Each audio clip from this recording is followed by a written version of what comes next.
Hello, my name is Darren Thomas and I am the Director of Educational Research Techniques. In this video, we're going to get an introduction to the quadratic formula. We're going to kind of show you where it came from and how we can use it to solve quadratic equations. So let's go ahead and get started.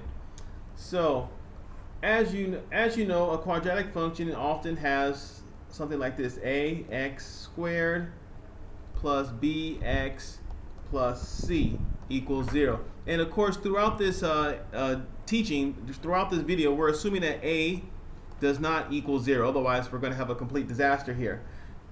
Now, to show you where the quadratic formula came from, which, by the way, I should probably go ahead and show you what it looks like before I actually solve this. The quadratic formula is as follows. This is what it looks like. It's going to be x equals, then you have the fraction here, minus b plus or minus the square root of b squared minus 4ac, all this is under the radical, divided by 2a. So what's going to happen through this video is that we're going to go from this right here to this.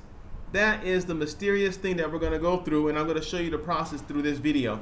So as you know, that when we take when we simplify this, when we go through the process, we are able to solve a quadratic formula by just plugging in the various coefficients in the different places here to get the x value. That's how it works out. So let me go ahead and show that to you now. So I'm going to rewrite something that I just put up here, and we're going to walk through this. So I got ax squared plus bx plus c equals 0, and of course a cannot equal 0. That's kind of the constraint that we have here in this particular example. Now the first thing we're going to do is we're going to subtract the constant c from both sides, like that. So now we're left with ax, hold on, let me give you something a little bit different here. Ax squared plus bx equals minus c. That's what we have now. Now the next thing we have to do is we have to deal with the coefficient in front of the x squared. We need to do something with this guy. And so since right now he's being multiplied by x squared, the easiest thing to do is to divide both sides by a. So I divide this guy by a, I divide this guy by a, and I divide this guy by a. And so now this cancels out, and I'm left with the following: x squared plus b over a times x equals negative c over a, or something like this, exactly.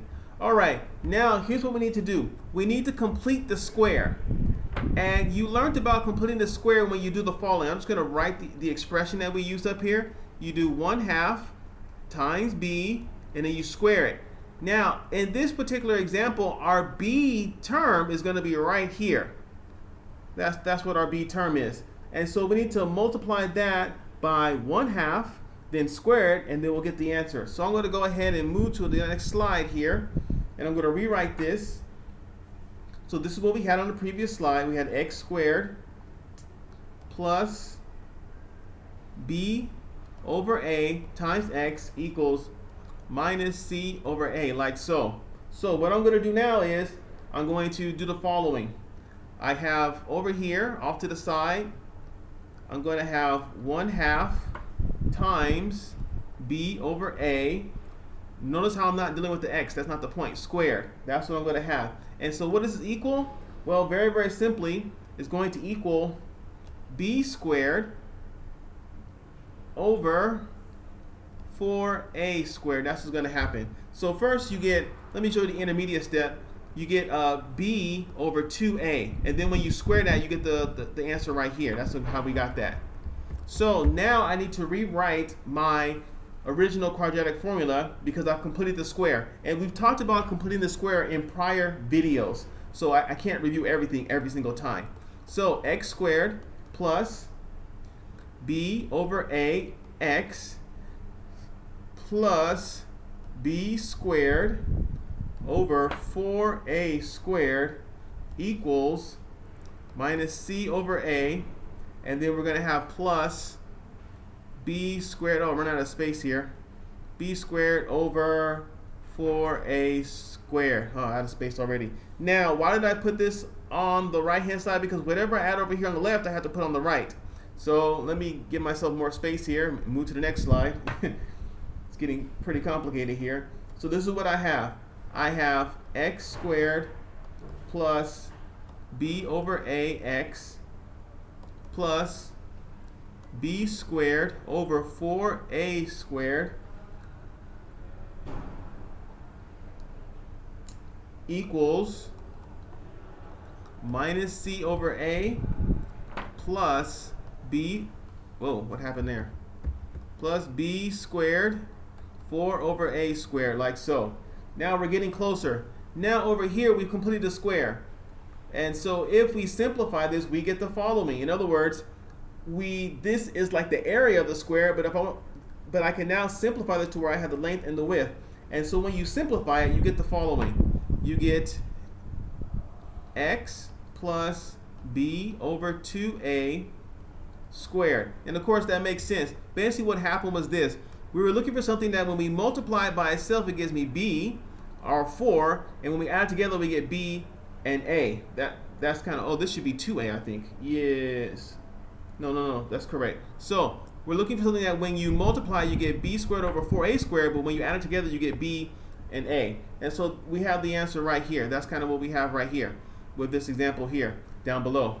And we still have, if you equal that, minus c over a plus b squared over 4a squared. Now, here's what we have. We need to find the common denominator on this, on the right hand side. We need to do that because once we find a common denominator here, we can add these two quantities together like so. And so the common denominator here in this particular situation is going to be when you multiply by 4a. If we do that, we'll have a common denominator. So let me show you what's going to happen here. We're going to have the same quantity on the left. So we're going to have x plus b over 2a squared. But here's what's happening on the right hand side. We still have b squared over 4a squared. But minus, now watch what we do here. C over a, and we're going to multiply by a common denominator. So in this case, it's going to be 4a. So watch what I'm doing here. Multiply by 4 over a, 4 over a. Because if I multiply these by 4 over a, I will have a denominator that is 4a squared. And that's exactly what I have right here. And so once I have the same denominator, I can then just combine the fractions. So let me show you what's going to happen on the next slide. So what we're going to do now is we're going to combine what's happening on the denominator on the right hand side, and we get the following. We get the following like so. Oh, actually, I don't think we combine it just yet. So here's what we're going to do. Now we have the following. We have x plus b over 2a squared. And now we have, now we have, now we have b squared minus 4ac, all this over 4a squared. So we were able to combine those two terms on the previous slide. Okay, now what do we do next? We need to deal with we call it, when we raise it here to the second power, the second degree. So we raise it to the second degree, and so we address that by square rooting both sides. So I square root this, and of course I square root this, and I square root this like so. And so now I'm left with x plus b over 2a equals, now watch this very, very carefully. I got this plus or minus, got to make sure I put that out there, plus or minus the square root of b squared minus 4ac, all that. Now, watch very, very carefully. If I square root 4a2, here's what happens. The 4 becomes a 2. I hope that doesn't surprise you. And the a squared becomes an a, like so. And that's essentially just about done. Oh, very, very close to finishing. But you can see that we're right there near the border. And so now what we need to do is we need to simply subtract this minus we need to subtract right here this quantity. If I subtract this from both sides, I'll just about be done. Now notice something very carefully.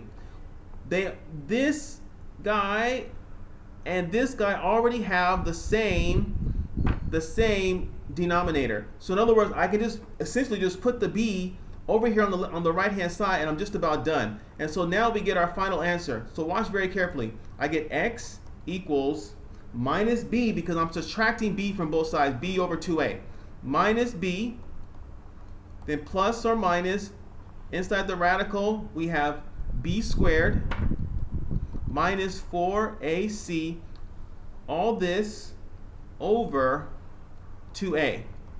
Now remember, the b is in the numerator, because remember it had the same denominator right here. So I just move him over, and so I'm subtracting him, so that's why he's a minus b. And then the rest, we saw this in a previous step. And this right here is the quadratic formula. And we can use this formula right here to solve for x when we're dealing with quadratic formulas. All we do is we put in the different b coefficients, the a coefficient, and the c constant, whatever those values are, and we get the answer most of the time, almost every single time, when dealing with quadratic functions. So this is how it's done. There's not a whole lot to review here. It's kind of messy, but maybe I can try to talk you through it.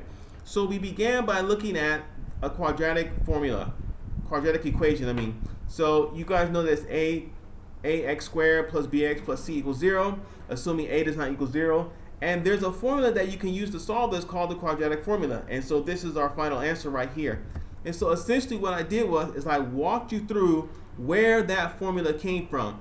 And all we did was some basic algebra, trying to essentially solve for x by moving around constant in the coefficients.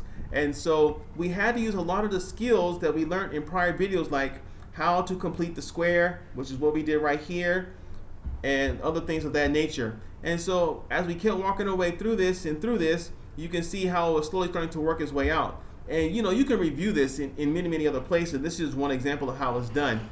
And so you can see right there the beauty of it. And so when you go through all these steps, you end up with this beautiful formula right here at the bottom that can be used to solve for x when you're trying to wrestle with quadratic formulas, or equations. So I hope that this made some sort of sense, as we were wrestling with a very complex ideal and problem in this particular video. So my name is Darren Thomas. I am the Director of Educational Research Techniques. Take care.